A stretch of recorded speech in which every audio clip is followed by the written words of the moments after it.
रफ्तार की मोटरसाइकिल के चपेट में आता है और पूरा परिवार। एक बहुत बड़े लेखक थे, उन्होंने एक बात कही थी कि जब उनके यहाँ ईसाई आए थे तो ईसाइयों के हाथ में सिर्फ एक बाइबल थी, और जब ईसाई यहाँ पर बस गए और हमने अपनी आंखें खोली तब पता चला कि वो बाइबल हमारे हाथों में है और हमारी सारी जमीन आदि ईसाइयों के पास चली गई है।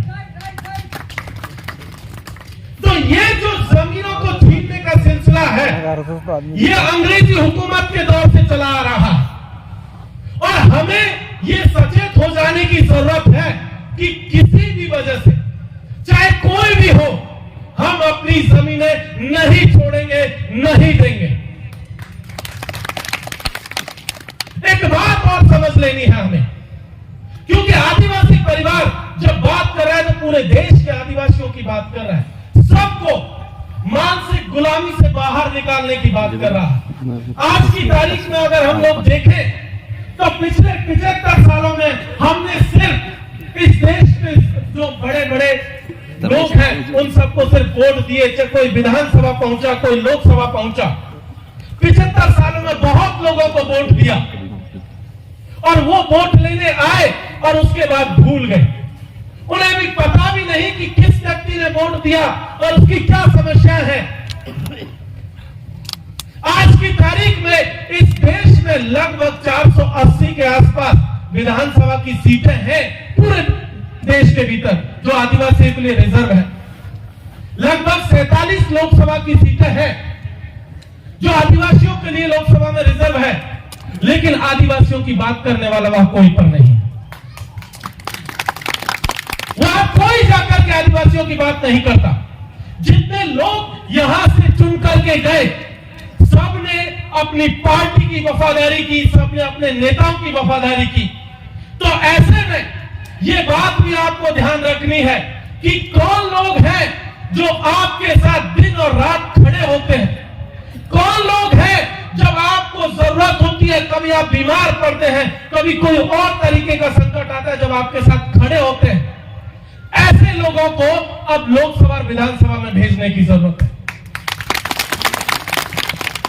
वो लोग नहीं चाहिए जो जयपुर और दिल्ली में रहे, यहां से चुनाव के टाइम पर आए, कोई दारू बांटे, मुर्गा बांटे और वोट बटोर के चले जाए। ऐसे लोगों को बिल्कुल नहीं चुनना है। लोग ऐसे हो जो दिन और रात आपके साथ बैठ करके खाएं, दिन और रात बैठ करके आपके साथ जिए, संकट के समय में खड़े हो। तो इसीलिए इस बात को भी हमें यहां से समझने की जरूरत है साथी। और यह पहली बार नहीं है, हमारे पुरखों ने ऐसी करामातें पहले भी कर करके दिखाई थी। अंग्रेजी हुकूमत के खिलाफ भी हमारे पुरखे लड़े थे इसी तरीके से।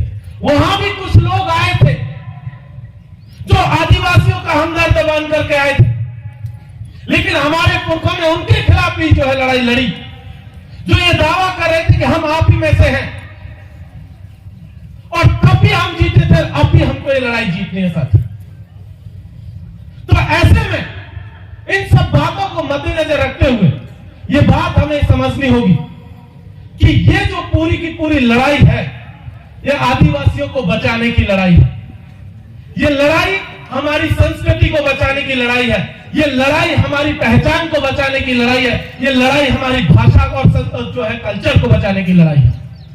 और अगर ये नहीं बचा तो यकीन मानिए कुछ नहीं बचेगा।